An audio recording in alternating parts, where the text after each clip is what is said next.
ধরো তোমাকে তোমার ভালোবাসা প্রমাণ করার জন্য 3টি কুণ্ডে ঝাঁপ দিতে হবে। প্রথম কুণ্ডে থাকবে ফুটন্ত টকবগে গরম জল, দ্বিতীয় কুণ্ডে থাকবে বরফের মতো ঠান্ডা জল এবং তৃতীয় কুণ্ডে টকবগে গরম দুধ। তো সেই সময় তুমি কি করবে তোমার ভালোবাসা প্রমাণ করার জন্য? হ্যালো, তোমরা দেখছো এক্সপ্লেন ফিল্ম বাংলা। আমি আছি তোমাদের সাথে নাজির। মুভি শুরু করার আগে শুধু একটাই রিকোয়েস্ট, ভিডিও ভালো লাগলে একটা লাইক করে দিও। আজকের movie upon the magic Rhodes. Movie শুরুতে একটা ক্ষেতের মধ্যে দিয়ে বিদ্যুতের মতো একটা আলো দ্রুত বেরিয়ে যায়। আলোটি দেখে মনে হয় যেন আকাশ থেকে বিদ্যুৎ পড়েছে। পরদিন সকালে আমরা এই ক্ষেতের মালিককে দেখতে পাই। সে তার 3 ছেলেকে ডেকে বলে, কেউ আমাদের ক্ষেত নষ্ট করে দিয়েছে। তাই সে তার ছোট ছেলেকে এই ক্ষেতটাকে পাহারা দেওয়ার কাজ দিয়ে দেয়। তার ছোট ছেলের নাম হলো জন। সবাই তাকে বোকা মনে করে। তারপর রাতের বেলায় যখন জন সেই শস্য ক্ষেতে পাহারা দেয়, তখন সে তার সামনে একটা সাদা রঙের বিশাল ঘোড়া দেখতে পায়। ঘোড়াটি দেখে সে অনেক বেশি অবাক হয়ে যায়। জন ঘোড়াটিকে ধরার জন্য একটা দড়িতে ফাঁস লাগিয়ে সেই ঘোড়াটির দিকে ছোড়ে, কিন্তু সেই ঘোড়াটি পালাতে শুরু করে।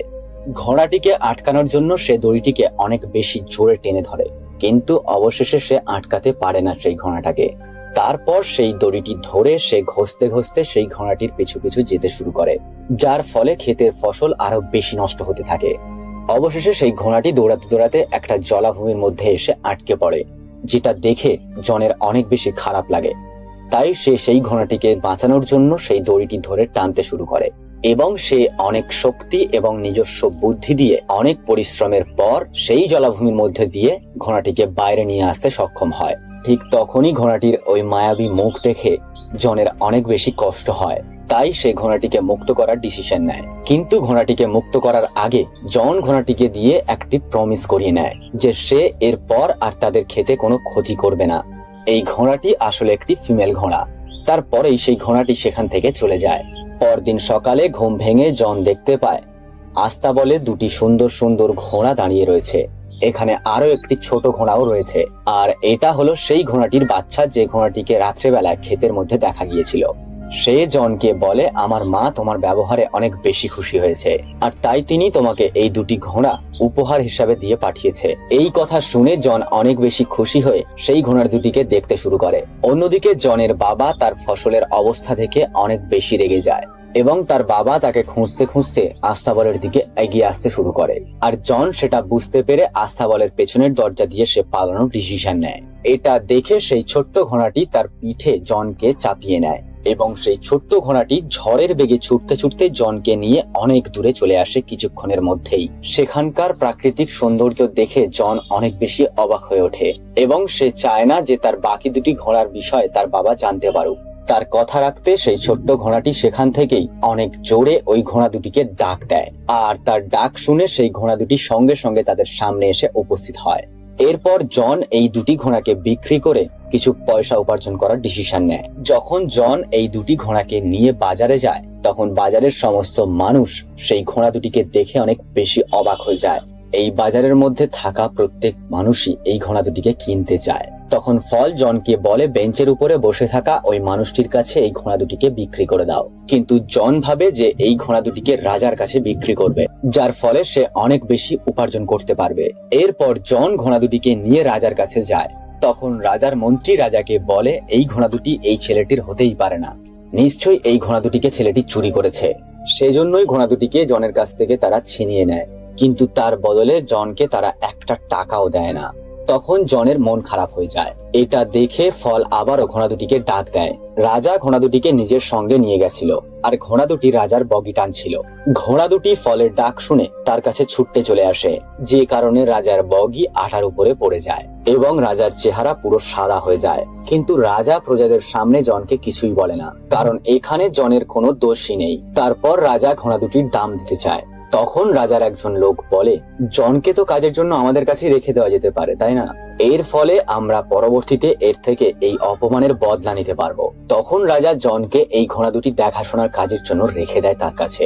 জনও এই কাজ একসেপ্ট করে নেয়। আস্তে আস্তে জনের পরিশ্রম এবং ভালো স্বভাবের জন্য প্রত্যেকেই তাকে খুবই ভালোবেসে ফেলে। কিন্তু রাজা জনকে যে কোনো প্রকারে মারতে চায়। এরপর রাজার এক কর্মচারী রাজাকে বলে জনকে এমন কোনো এক কাজ দিতে হবে যেটা সে পূরণ করতে পারবে, এটার বদলেই আমরা তাকে মৃত্যুদণ্ড দিয়ে দেব। তখন রাজার ওই কর্মচারী রাজাকে বলে জনকে ফায়ারবার্ড আনার জন্য বলুন।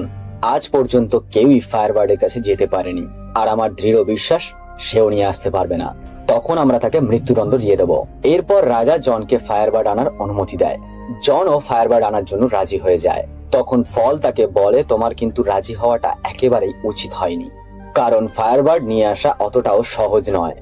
যেহেতু জন রাজাকে কথা দিয়েছে, তাই সে ফলের পিঠে চেপে বিদ্যুতের গতিতে একটা জঙ্গলের দিকে এগিয়ে যায়। ফল সর্বপ্রথম জনকে একটা গাছের কাছে নিয়ে যায়। তাকে বলে ফায়ারবার্ড এই বাদাম অনেক বেশি পছন্দ করে, আর এই বাদামটাকে খাওয়ার পর সে গভীর নিদ্রায় চলে যাবে।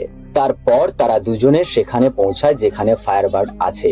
আসলে ফায়ারবার্ড মাটির নিচে থাকে, তাই তারা মাটির উপরে সেই বাদামগুলিকে ছড়িয়ে দেয়। ফায়ারবার্ড বাদামের গন্ধে মাটির উপরে বেরিয়ে আসে এবং সমস্ত বাদামগুলিকে সে খেয়ে ফেলে। তারপর সেখানেই সে ঘুমিয়ে পড়ে। জন তাকে ধরার জন্য যায়, ঠিক তখনই তার ঘুম ভেঙে যায়।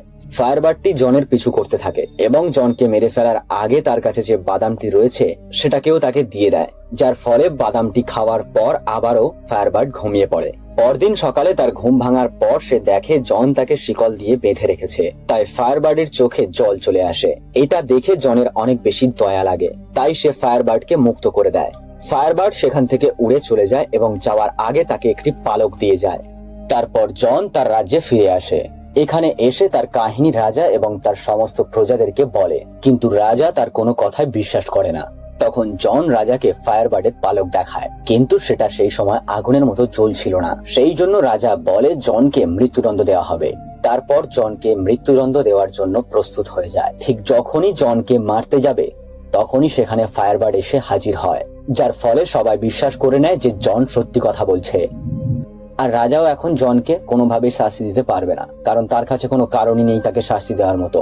তখন রাজার মনে হয় যে জনকে মারতে না পেরে তার আরো বেশি ইনসাল্ট হয়ে গেল, তাই সে যে কোনো ভাবেই জনকে মারতে চায়। তারপর রাজার মন্ত্রী আবার রাজাকে পরামর্শ দেয় যে জনকে বরফের দেশের রাজকুমারীকে আনার জন্য বলতে হবে, আর সে যখন কোনোভাবেই রাজকুমারীকে নিয়ে আসতে পারবে না, তখন আমরা জনকে মৃত্যুদণ্ড দিয়ে দেব।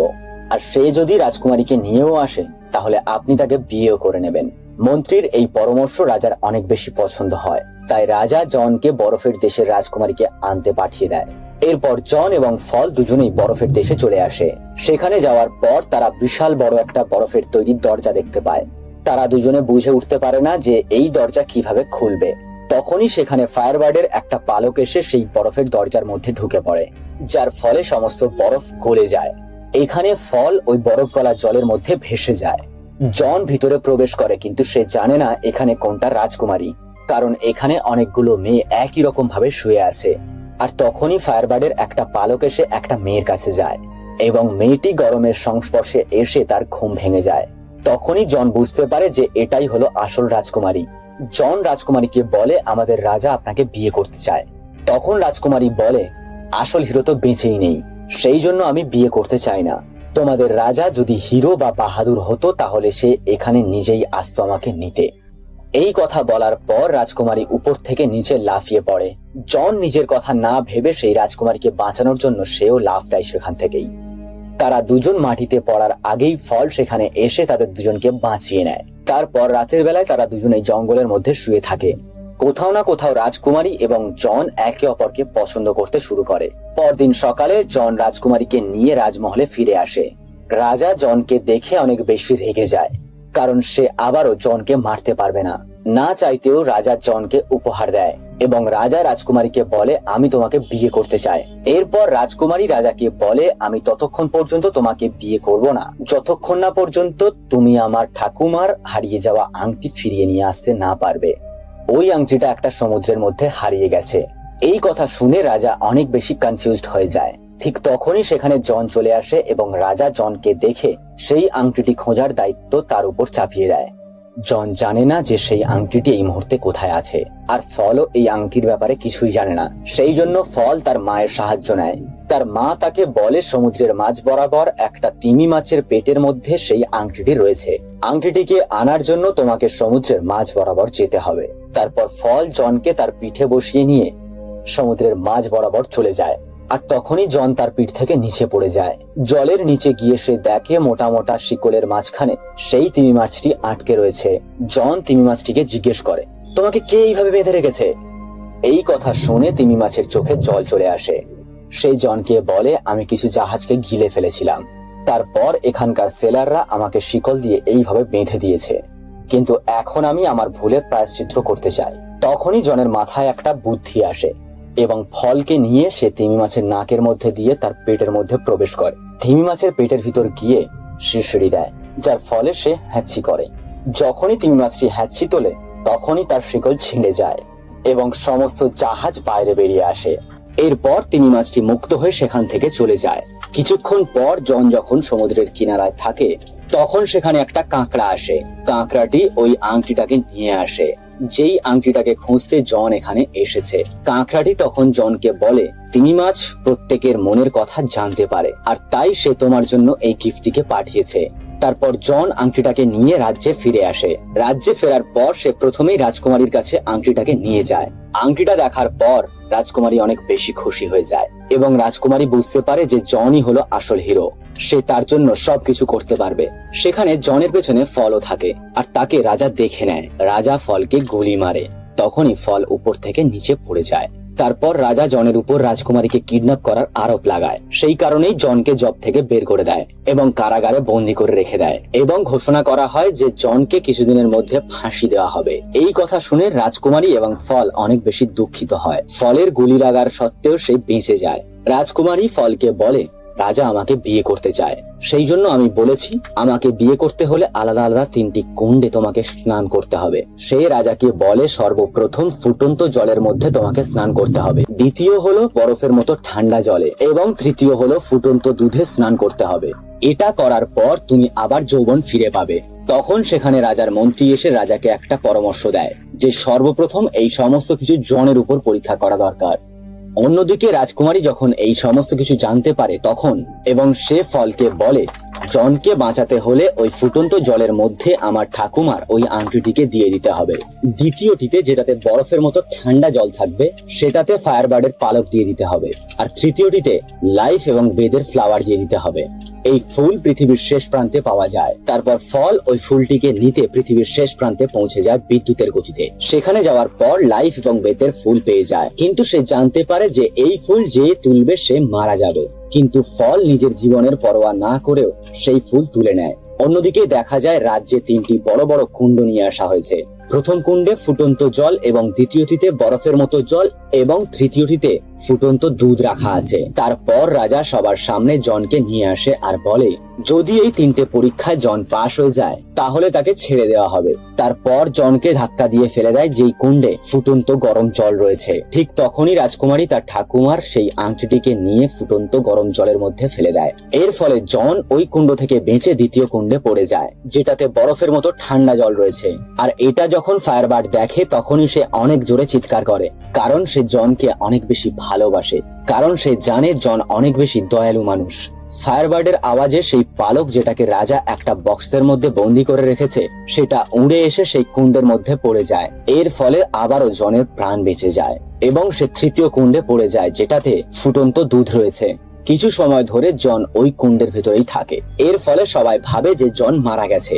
সমস্ত প্রজারাই অনেক বেশি দুঃখিত হয়ে যায়, কারণ তারা সবাই জনকে খুব ভালোবাসে। ঠিক তখনই সেখানে ফল চলে আসে আর লাইফ ও ডেথের ফুলকে সেই কুণ্ডের মধ্যে ফেলে দেয়। তারপর জন সেই ফুটন্ত দুধের কুণ্ড থেকে একটা রাজকুমারের সাজে বেরিয়ে আসে। এটা দেখে সমস্ত প্রজারাই খুব বেশি খুশি হয়ে যায় এবং রাজা ভিতর থেকে জনের উপর প্রচন্ড জেলাস ফিল করে। সে জনের মতোই যৌবন ফিরে পেতে চায়, সেই জন্যই সেও সেই ফুটন্ত জলের মধ্যে লাফিয়ে পড়ে এবং কিছু সময়ের মধ্যে সে একটা বাবেলের মধ্যে বন্দী হয়ে উপরে উঠে আসে। সেটা রাজাকে নিয়ে সেখান থেকে অনেক দূরে চলে যায়। এটা দেখে সমস্ত প্রজারাই অনেক বেশি খুশি হয়, কারণ তারা কেউই রাজাকে খুব একটা বেশি পছন্দ করতো না। এরপর সবাই জনকে এখানকার রাজা বলে মেনে নেয়। তারপর জন এবং রাজকুমারী বিয়ে করে নেয়। এদিকে ফলকে দেখানো হয়, সে মনে করে সে মারা যাবে। ঠিক তখনই রাজকুমারী তাকে বলে, তুমি মারা যাবে না, এটা একটা পরীক্ষা ছিল যেটাতে তুমি পাশ করে গেছো। আর মুভি এখানে এসে শেষ হয়ে যায়। আর হ্যাঁ, তোমরা যারা সরাসরি আমার সাথে কথা বলতে চাও চলে এসো ফেসবুক, ইনস্টাগ্রামে। লিংক ভিডিওর নিচে ডেসক্রিপশনে দেওয়া রইলো। দেখা হচ্ছে পরের ভিডিওতে। বাই।